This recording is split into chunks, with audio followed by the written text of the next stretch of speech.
Carvana is yet the latest in a long string of companies who has decided to lay off and do so in very peculiar fashion. But it makes me start to wonder, is there trouble brewing on the job market horizon? Well, stick around. In this video, I'm going to break that down.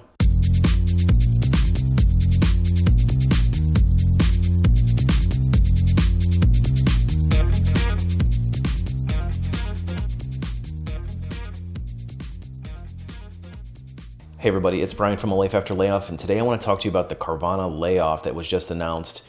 And I also want to take a look at the broader labor market because I think that there might be some trouble brewing, so kind of a storm coming in, and I want to talk through that a little bit and just give you my thoughts and my opinions on it, and also how you can prepare if you're somebody that's mindful of your career. Now, as a corporate recruiter and an HR professional with over 20 years of experience interviewing and hiring thousands of people in some of the world's largest and most well-known companies, I've been through a bunch of these cycles, these ups and downs in the market, and typically at the end of a cycle, a major economic cycle, there's usually an economic climax, and once that happens, the labor market usually suffers pretty drastically. And let's face it, the last major correction that we had, I guess you could count 2020 as a correction, but the last major correction in the market would probably go all the way back to 2008, 2009 in that time frame.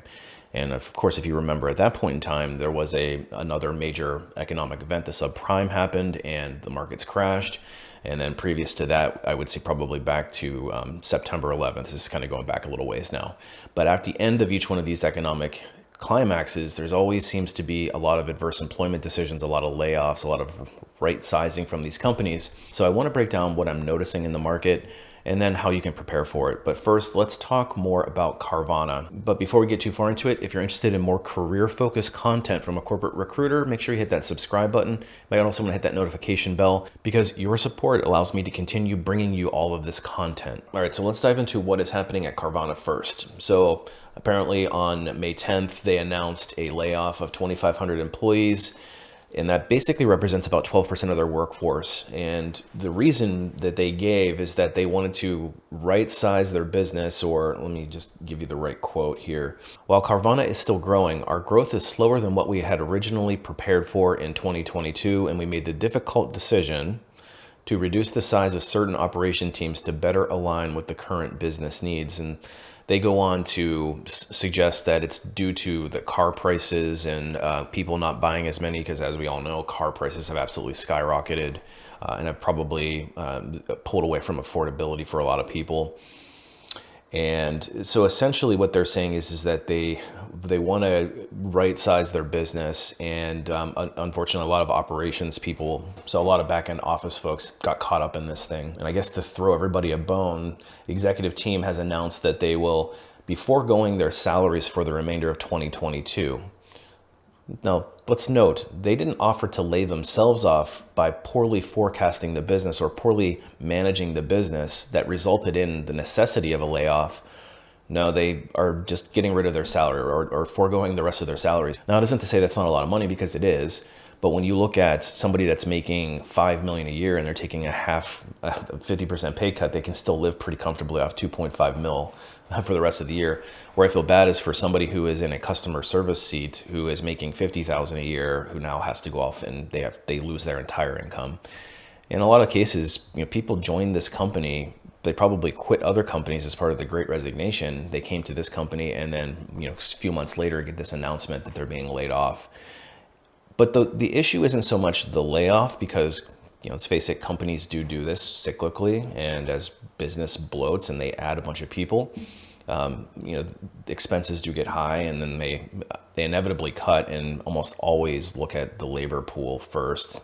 But I think it's more the method of how they did it. And essentially what they did is they let everybody know through an email that there was going to be some cuts. And then the people who were affected got a pre-recorded Zoom video indicating to them that they were one of the people that was selected to be part of this layoff. And then if you remember, our good friends over at better.com, that this is a very poor way to handle your layoffs. And some people have said, well, how should you handle a layoff when you have 2,500 people? How could you possibly go through and physically talk to each one of them? And I say you actually should be physically talking to them, and it should be delegated At the very minimum, each group has a business, an HR business partner typically. So that should be delegated to the HR business partner who should be making those difficult calls, because an employee deserves to at least have a human touch to a very inhuman process. You should be able to get a phone call from them to be able to talk through what's going to happen, how are continuation of benefits, what's the severance package, what can I do, all of these different things. If they have an outplacement service, I mean, honestly, come over to my website. I'm kind of an informal outplacement service. So if anybody who is affected by this layoff, feel free to stop by my site. There's tons of great information on there that will help you get back on your feet.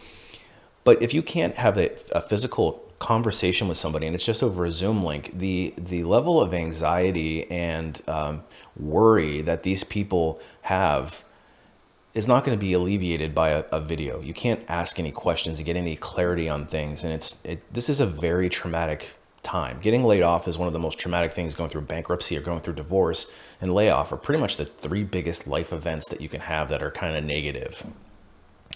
So I have an issue with companies that are handling this. And you would think after the debacle with Better.com that they would learn their lesson, or that at least somebody would be paying attention and saying, hey, this isn't really a good idea. We should handle this a different way. Like look at Better.com as a case study. But evidently people at the powers that be at Carvana are tone deaf to that. And this is how they choose to handle the layoff.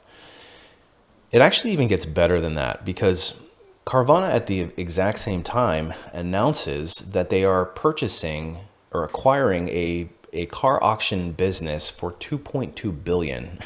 So at literally the exact same time that they are announcing this layoff and sending these pre-recorded Zoom messages off to people who are rightfully so freaking out, they also announced to the world that they have acquired this company. So this failing business who was losing I think it was like 200 some million in the first quarter, suddenly has this cash to do this, but they can't offer reasonable severance packages to these people and keep them employed. No, they've got to go off and acquire this other business. And I'm thinking, if it's me who is receiving a layoff, and then I notice in the newspaper the same day a press release goes out that they're acquiring a company for $2.2 billion, that's got to be really grating. And if you're a employee at Carvana who has just noticed that their company has laid off all of your fellow coworkers, and you're looking around and suddenly they announce this acquisition next to the layoff, man, that's got to be really bad for employee morale. And again, this is just a page right out of Better.com. You would think they would have learned, but apparently they didn't. So one of the things that I had noticed in my LinkedIn, on my LinkedIn feed, is that I'm connected to a lot of people who are engaging people who announced that they were a part of the Carvana layoffs. And it got me thinking, because I actually put a post up on my LinkedIn about this, about why is it that when there's a big layoff, a big public layoff, that suddenly everybody comes out of the woodwork to help people and to offer assistance, and that essentially, why do we need to wait till then? Why can't you offer assistance to the person that you've seen that's been unemployed for 3, 6, 9 months, a year? It's the people who have the big public layoffs who get the publicity. And so I was kind of calling that out. But one of the underwriting tones that I saw in a lot of the messages from people who had announced that they were caught up in this layoff was that they were shocked. It was very surprising that it was without any warning. They didn't realize that they would be caught up. It was they were caught up very off guard.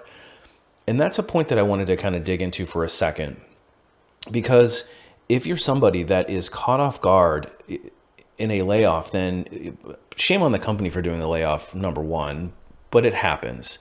But shame on the employee for not paying attention closely to what's going on in their industry and specifically in their company. Because if you have your head in the sand, you probably noticed when they announced earnings releases that were really bad, or if you're looking at the market and saying, okay, in our industry, the car prices have gone so high that it's been difficult to sell. And it's usually there's rumor mills kind of going around about how things aren't going great, that they're not selling as many cars that they had hoped.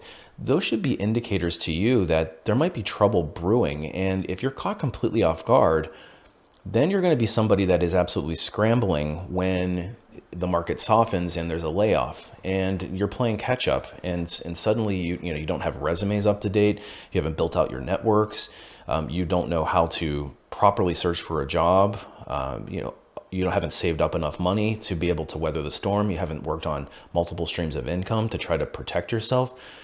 All of these things are things that you should be preparing for in the event of one of these adverse employment decisions. In fact, that's exactly why I created this channel. Is I was caught off guard on in a layoff that I did not expect, and I should have read the tea leaves, so to speak, and I learned my lesson. And I decided once I got notice of a layoff that I was never going to allow that situation to dictate the terms that my family would be living to after that. So I immediately started this channel. I immediately put together all of my like training courses and those types of things, because I didn't want other people to experience what I experienced, and at least to start to be more, I use the term, act like a free agent. A free agent is always prepared for what the next opportunity is. And if you are not prepared, if you don't keep an updated resume, and if you don't build your networks out actively, then you're not preparing for, not only are you not preparing for an adverse employment decision, but you're also not preparing for an opportunity that might fall in your lap that you weren't expecting.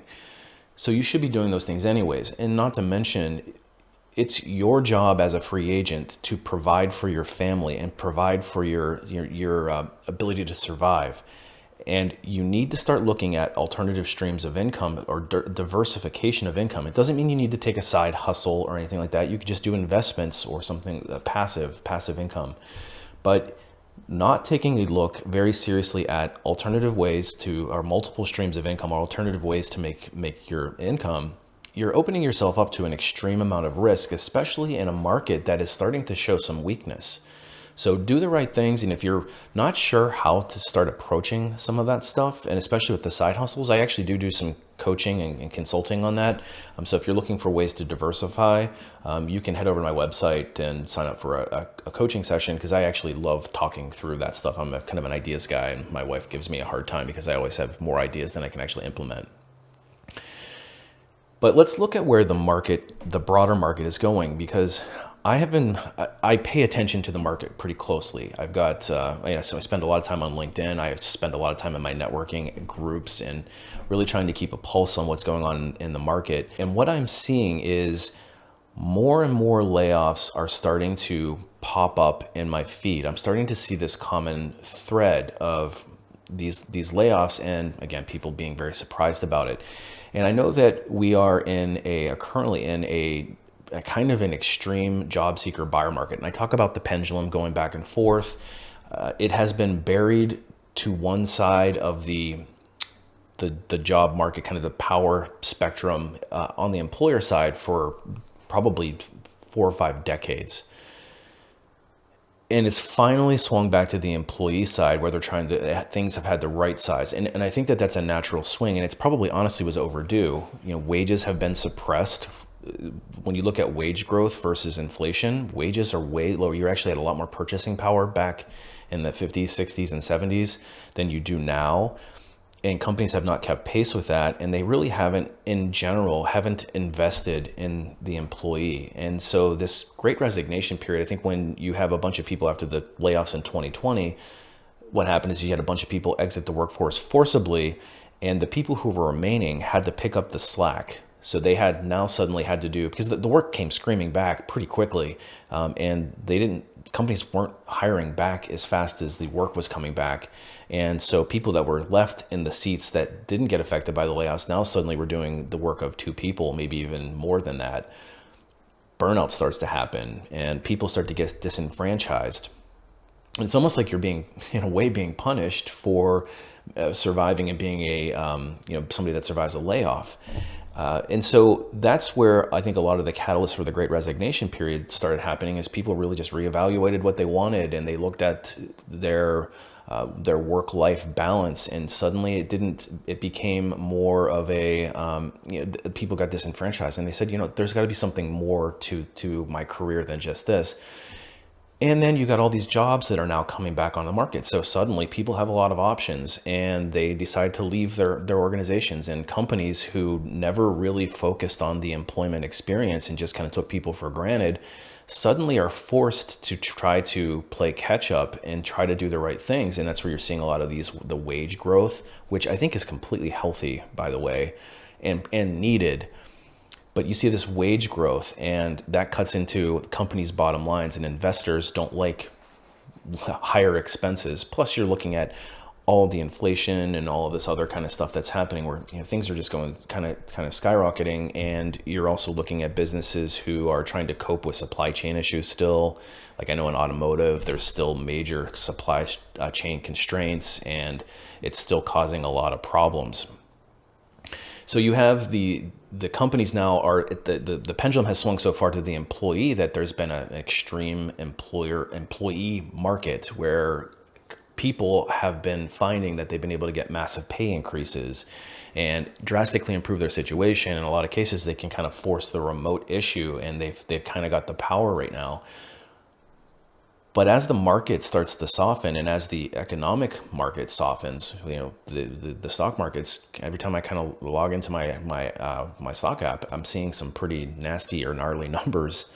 And you got to start to think, like, is the market starting to move to a point where there's going to be a major correction? And I'm not an economist, so I'm not pretending to be one. I'm just kind of feeling the market out, the job market out. And I'm noticing that there are more and more layoffs that are happening.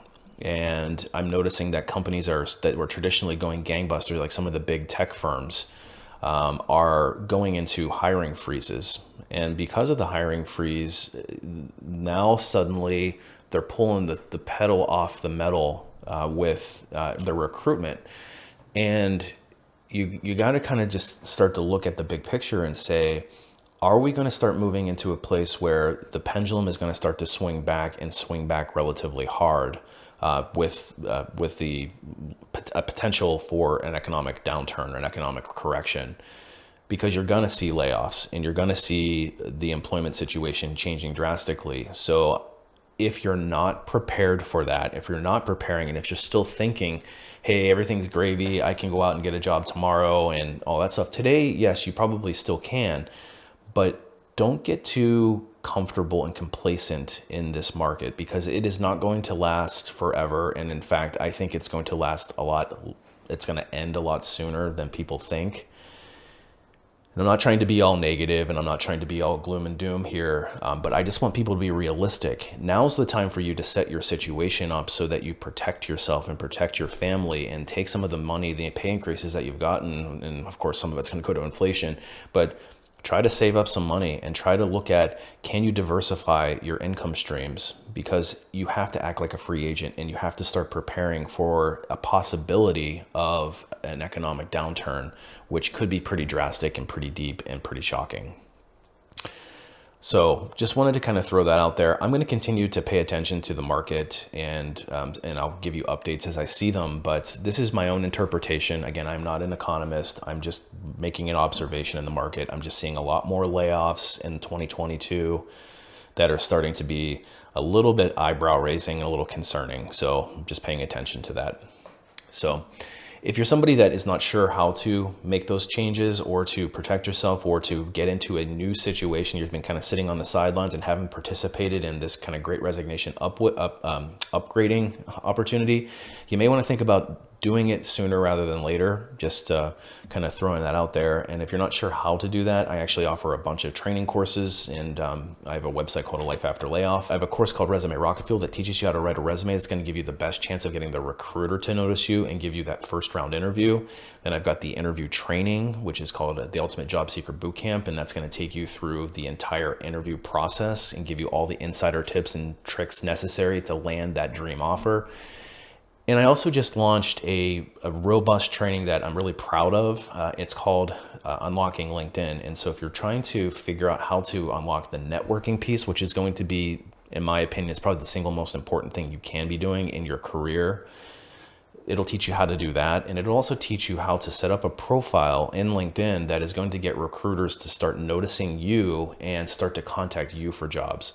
So those are the things that we want to do to try to make sure that we are irreplaceable and that we have protected ourselves. So if you're somebody that's struggling, check those out, and I'm sure you'll find some value in them. But anyway, I've rambled on long enough, so I'm going to wrap this one up. But I just wanted to kind of give my 2 cents on the market and this whole Carvana thing. So appreciate you watching as always, and we will see you on the next one.